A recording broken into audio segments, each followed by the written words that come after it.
दोस्तों, आज हम जानते हैं भानगढ़ किले के इतिहास और उससे जुड़ी भूतिया कहानियों के बारे में कि क्यों ये किला खंडर हो गया, क्यों यहाँ पर आज भी लोग जाने से डरते हैं। भानगढ़ किले का इतिहास राजस्थान के अलवर जिले की अरावली पर्वतमाला में सरिस्का अभयारण्य की सीमा पर स्थित है। भानगढ़ का किला ढलान वाले इलाके में पहाड़ियों के तल पर स्थित है, जो देखने में बहुत ही भयानक लगता है। ये किला अपनी बनावट से ज्यादा इसकी भूतिया किस्सों की वजह से ज्यादा चर्चा में रहता है। इस किले का तालाब वाला क्षेत्र पेड़ों से घिरा हुआ है और महल के परिसर के भीतर एक प्राकृतिक जलधारा तालाब में गिरती है। किले के परिसर में भूतिया अनुभव और घटनाओं की डर की वजह से अब गांव इस किले से बहुत दूर हो गए हैं। अब कोई इस किले को भूतिया बताता है और अकेला इस किले में जाने से डरता है। भानगढ़ किले की भूतिया किस्सों की वजह से भारतीय पुरातत्व सर्वेक्षण या एएसआई ने स्थानीय लोगों और पर्यटकों को रात में किले में प्रवेश करने से मना किया है। ये किला पूरी तरह से खराब हो चुका है और इसको देखने के बाद हर किसी के मन में बस भयानक और नकारात्मक विचार ही आते हैं। भानगढ़ गांव अपने ऐतिहासिक खंडों की वजह से जाना जाता है। भानगढ़ का किला चारों ओर से घिरा है, जिसके अंदर प्रवेश करते ही कुछ हवेलियों के अवशेष दिखाई देते हैं। यहाँ भानगढ़ का किला भारत के चर्चित भूतिया स्थानों में से एक है। भानगढ़ अलवर जिले के राजगढ़ नगर पालिका में स्थित है। भानगढ़ सरिस्का टाइगर रिजर्व के किनारे पर बसा हुआ है। किले के सामने मौजूद सड़क के दोनों तरफ कतारों में दुकानें बनाई गई है, जो 2 मंजिला दुकानें हैं, और यह किला चारों तरफ पहाड़ियों से घिरा हुआ है। वर्षा ऋतु में यहाँ रौनक देखने लायक होती है।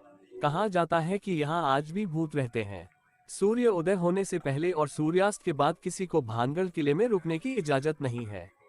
भानगढ़ किले का इतिहास सदियों पुराना है। राजस्थान में 17वीं शताब्दी में बना हुआ है। किला प्राचीन कला का एक नमूना है।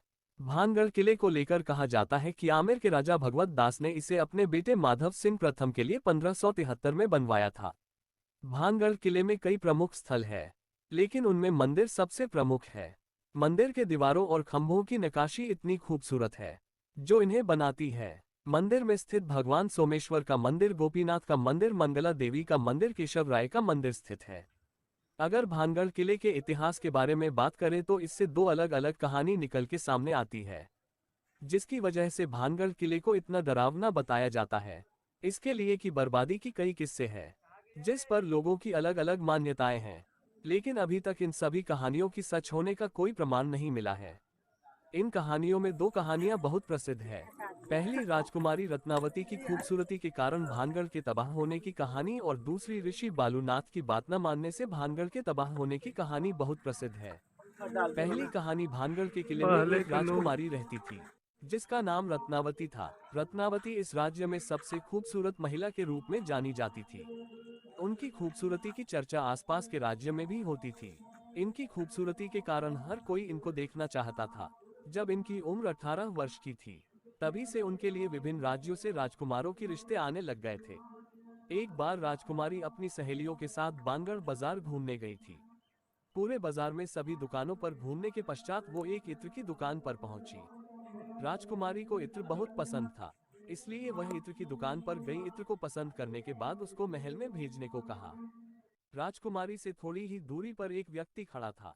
उसका नाम सिंधिया सेवढ़ा था, जो उस समय का बड़ा तांत्रिक था, जो राजकुमारी को एकटक निगाहों से देखे जा रहा था। उसे पहली नजर में राजकुमारी रत्नावती से प्रेम हो गया था। वहां से जाते वक्त राजकुमारी ने उसकी तरफ ध्यान भी नहीं दिया, इसलिए तांत्रिक बहुत ही गुस्सा हो गया था। राजकुमारी रत्नावती का प्रेम पाने के लिए उस तांत्रिक ने की योजना बनाई। उसने इत्र की दुकान पर जाकर बोतल पर काला जादू कर दिया, जिसको राजकुमारी रत्नावती ने खरीदा था।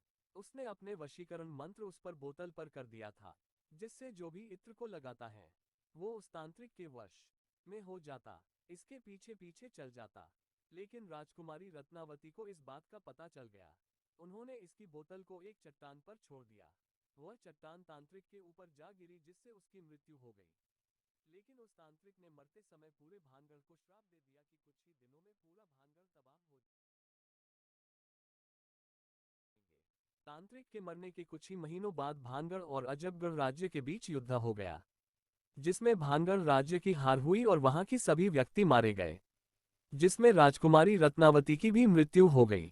इसके बाद भानगढ़ सुनसान हो गया। लोगों का मानना है कि वहां पर मारे गए लोगों की आत्मा भटकती है।